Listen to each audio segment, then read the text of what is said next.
wonder how you can reach achievable goals when you're neurodiverse? Stick around to find out.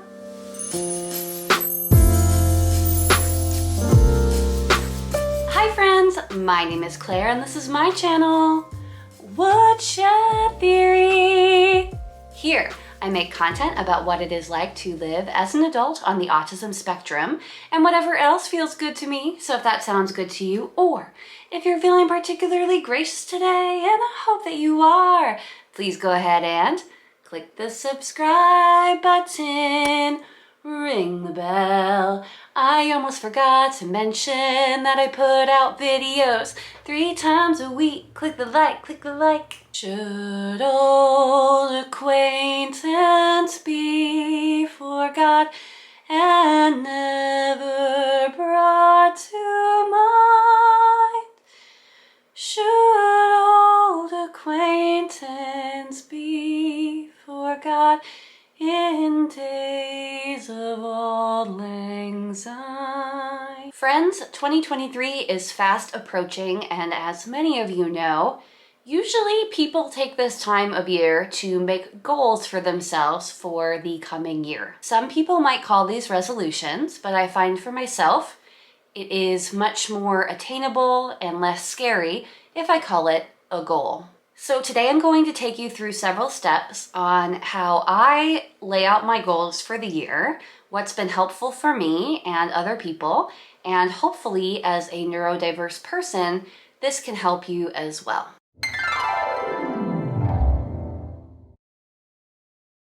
The first thing that you're going to want to do when making your goals for the year is write out all of your goals onto a piece of paper. So go ahead and info dump all of your goals with no judgment, no organization, whatever comes to mind. You can fix it later, just whatever you feel that you'd like to get accomplished in 2023 or start getting accomplished, go ahead and write it on a piece of paper. The second step, I know that as an ASD person, you're going to love, and that is organize the list. So you're going to want to sort your ideas into categories, and I've just written a few here that might be inspiring to you. Your goals could have something to do with savings, career goals, friendship goals, home goals, crafts, travel goals, business goals, spiritual goals, self-care goals, goals for your pets for the year, goals for developing skills, hobbies, your health goals, and maybe cleaning goals for the year. The list goes on and on. You can organize it however you'd like. Just put like goals together so you can see where you're starting from and what you're working with.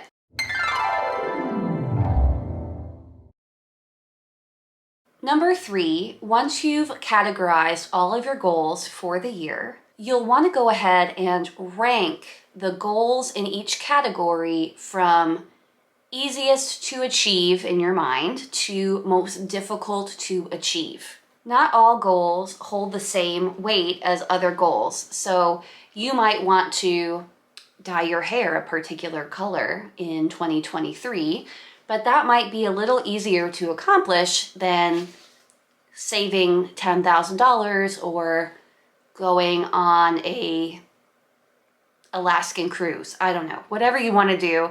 Not all goals are as easy as others. So write down your goals in each category, what comes easiest for you, what's easiest to achieve, and all the way down to what's going to be the most difficult to achieve.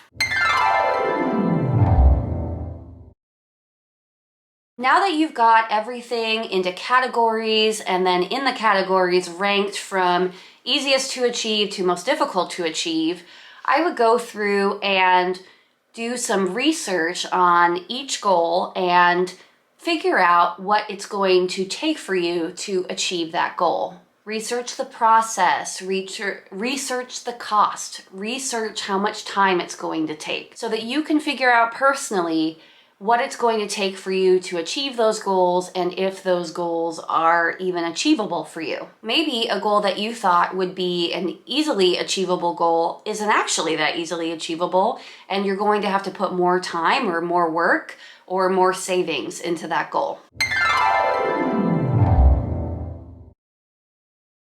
Which brings me to my next point, which is to break each goal down into steps or chronological steps so that you know exactly what you need to do during the year and when. When you have a goal that is especially a large goal, say for example, you want to lose 50 pounds this year.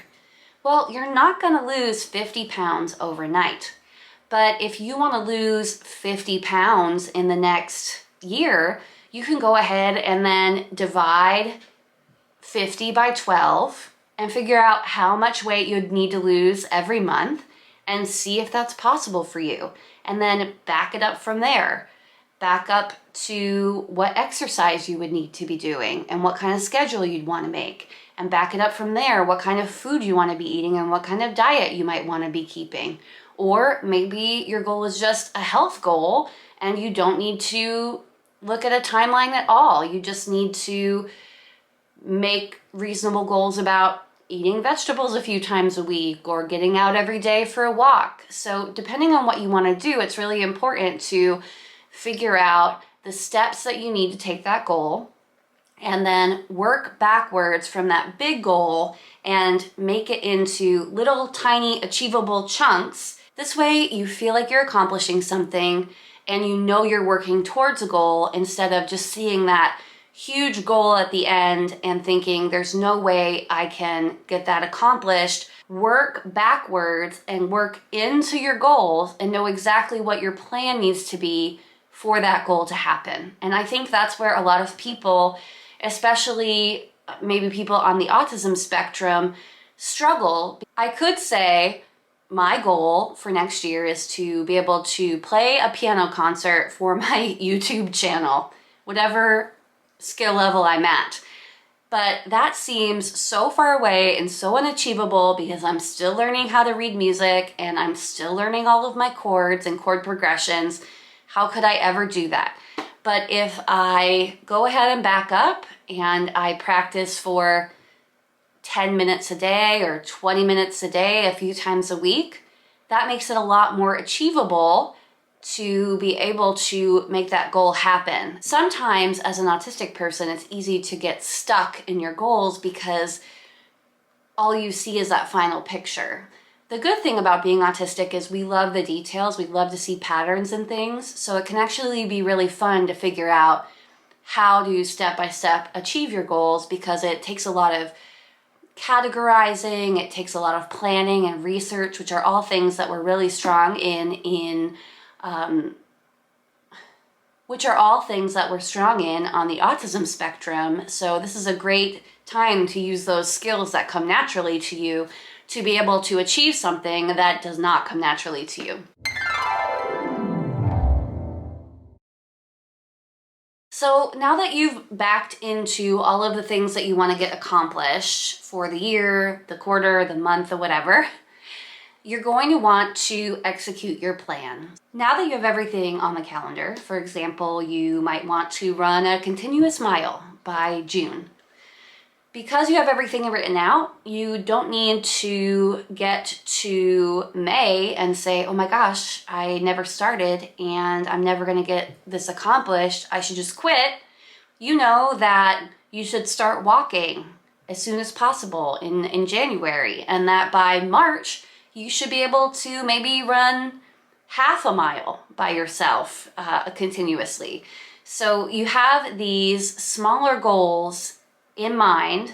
Now you just have to execute those goals until you reach the larger goals. So my father would always say to me, plan your work, work your plan.